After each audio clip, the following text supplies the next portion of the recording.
কালকে মিটিং হচ্ছে আপনাদের? হ্যাঁ, কালকে মিটিং হয়েছে, সেখানে বলে দিয়েছে। হ্যাঁ, যারা অন্যায়কারী তাদেরকে তবে ধরুন, হ্যাঁ ঠিক আছে, নিরীহ মানুষ লাভ হয়। এরা যারা আমার হাতে, আমরা বারবার চাপ দিচ্ছি, আমার হাতে কিছু নেই, যা করছে কালবাইয়ের থেকে ওরা করছে। তবু আমাদের এমপিও বলেছে যে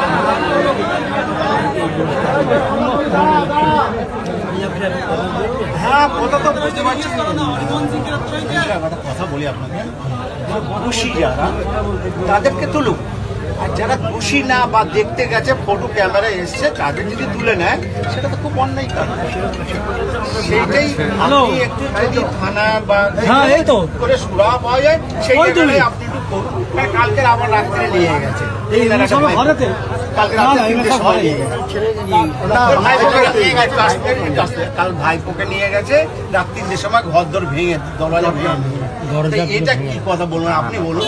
যেটা আমার ছেলে, আপনার ছেলে, আরেকজনের ছেলে, এটা দোষী যারা হবে তারা নিয়ে যাক না দোষী, আমরা তো চাই দোষীদের নিয়ে যাক। আর যারা ক্যামেরায় আসবে তারা দোষী না, তো দেখতে গেছে তার জন্য কি তাদেরকেও তুলে নিয়ে যাবে?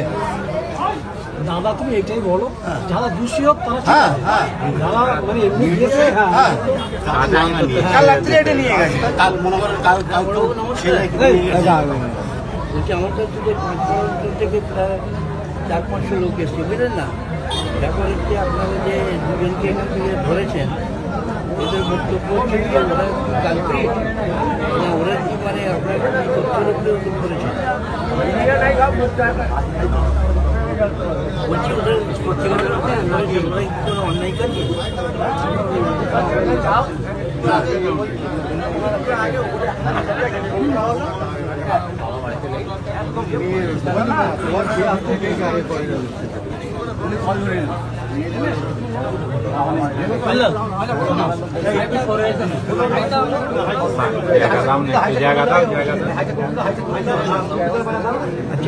কিন্তু ব্যাপারটা হচ্ছে যে অন্যরকম, যেহেতু আমার পাড়া, পুরো বিধানসভায় আমি আছি তার জন্য নয়, এটা আমার পাড়া, এখান থেকে দুজন গার্মেন্টস অ্যাসোসিয়েশন আছে,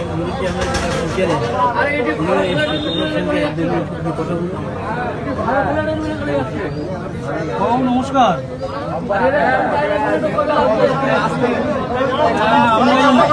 ভাইস প্রেসিডেন্ট বলছি নুরুজ্জামান।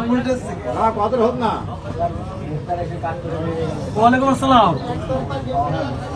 বলছি পাশের বাড়ি থেকে দুটো ছেলে নিয়ে গেছে কালকে ধরে, যদি তারা কালপিট হয় তাহলে ঠিক আছে, আর যদি নির্দোষ হয় তো ওদের কিছু আপনি দেখবেন একটু।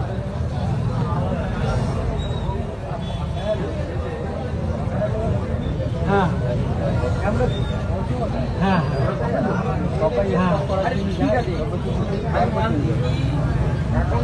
ছেলেদের খুব গরম, মেরে দেয়, এখানে পুলিশকে মারতে গেল পারবেন না, ঠিক কথা। তারা মেন আসামি, তারা করে না। হ্যাঁ হ্যাঁ হ্যাঁ।